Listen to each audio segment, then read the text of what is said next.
Slovo můžeme začít. Všechny děti dobře znají červen, když už přesně zrají, když pořádně zčervenají, každý se jich chudínají. Holky to jsou paránice, nosí střešní náušnice a ze stromu brácha volá, už asi půl hodiny, je to bezva, končí škola, budeme mít prázdniny.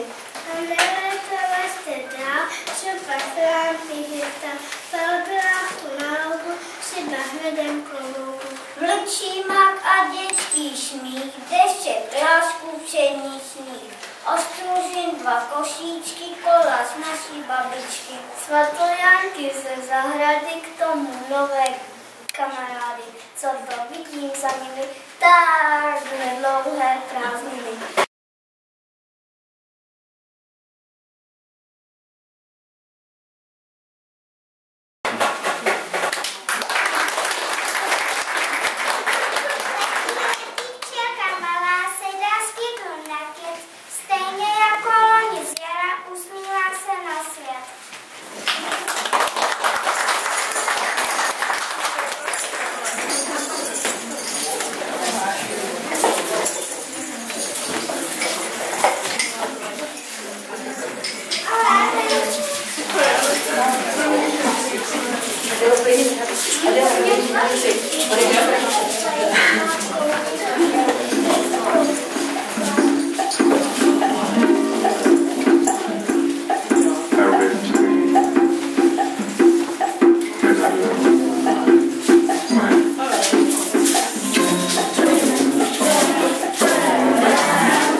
Za dávných dob žil v Praze slavný rabín Jehuda Lev.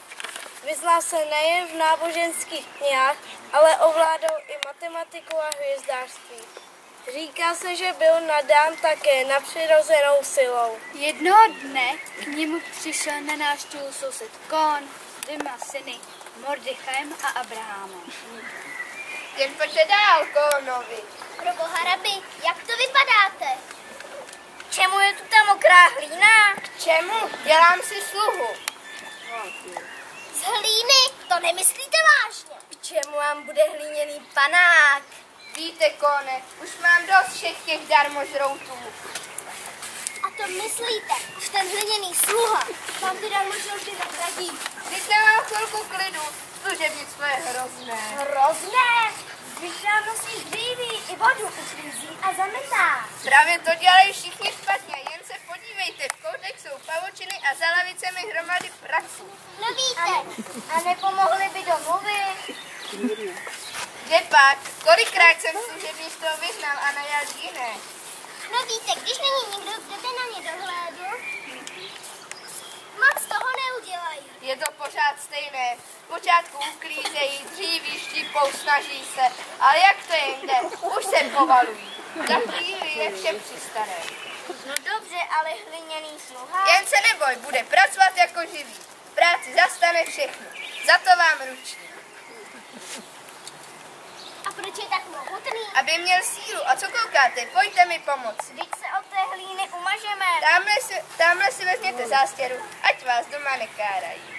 Tak my vám pomůžeme, ale už to nás už nezbývá. Mordechaj mu udělá pořádné ruce, pěkné svaly, aby měl síly dost.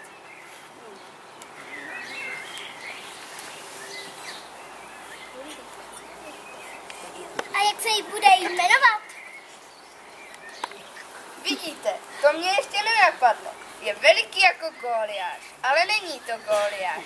Budeme mu říkat Golem. To jsem zvědavý, jak tu hlínu chcete dostat do pohybu. Jen se neboj, Mordechaji, všechno má svůj čas. To se vám nemůže podařit. Že jste to vy, tak to uvidíte. Hospodine, to by se musel stát zázrak. Vložím mu do úst šém. Šéf. To je cedulka s kouzelným nápisem. Pak se začne pohybovat a udělá, co mu řeknu. A to bude dělat jenom to, co když se zančí a zabije vás. Teď se vím, co dělám. Když mu vyjmu šém z úst, bude zase bez pohybu. To jsem teda opravdu zvědavý. Přátelé, myslím, že nastal čas, kdy mu mohu dát šém. Vždyť je ještě mokrý. To nevadí, dávejte pozor. Proboha, on opravdu vstává. Vždyť jsem to říkal, Kóne, vy mě asi neposloucháte. Dejte pozor, rabi, podívejte, jak mužnou oči. To je dobře, tak to má být. Já se začínám bát, teď nás zabije. Golemej, jsi golem, rozumíš? Rozumíte? On nemluví. Prosím vás, jak může mluvit, když má v ústech kouzelný šém? Může jen mručet. Podle toho poznám, že rozumí. Vypadá to tak. Golemej, jdi na dvorek a naštípej dříví. Ten má krok, že se všechno třese. Vidíte, jak šikovně bere sekiru? To svět ještě neviděl. Hliněný sluha. Podívejte, jak rychle štípe. To snad není možné. Už to má všechno rozštípené. Rabi, teď pracuje za 10 lidí. Výborně, goleme. A teď na nos vodu. Větra jsou u dveří. Potom všude vysníčí, zameteš dvůr, nasypeš slepici, pak půjdeš na trávu a dáš králíku. Já teď musím do synagogy. Až se vrátím, ať je všechno hotovo. Rozuměl jsi? Rabi, nebojíte se o to samotného nechat, když nikomu ublíží. Má v ústech kouzelný šém? A co, šábesu? V sobotu pracovat nesmí. Když začnou bohoslužby, musí mít šém venku. To je celé. To jsou my věci a můžeme o tom vyprávět. Proč byste nemohli? Stejně ho každý uvidí. Oni si lidé zvyknou. Knežte to budu mít doma jako v klíce. Však toho rozčelování se služebnictvem bylo víc než dost. Golem opravdu pracoval za 10 služebníků. Chodil sice stěžka, ale za to byl nesmírně šikovný. Uměl všechny domácí práce, dokonce rabi mu jídlo připravoval. Přitom nejedl, nepil, ba ani nespal. Oči mu žnuly a zpočátku lidem naháněl hrůzu. Když šeli zjistili, že rabi ho poslouchá na slovo, přestali se ho bát. Jednu sobotu ale rabi udělal chybu. Odešel do synagogy a zapomněl Golemovi vyjmout z úst džem. Pozdě odpoledne sobě Golem poctil tolik síly, jak si zachraňte tam můj lid! Ještě nezdanej ani ty ovce! Utíkejte! Na všechny pozorný! Zavolejte na Golema! Rabi je v synagoze! Golem zasvětil svátek!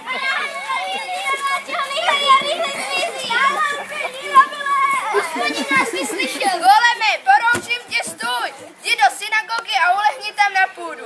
Přijdu tam za tebou. Stalo se, jak rabi přikázal. Golem odešel na půdu staronové synagogy a tam ulehl. Rabi mu v zápětí vyjmul kouzelný šém a Golem znehybněl. Rabi Lev už nikdy Golema neuživil.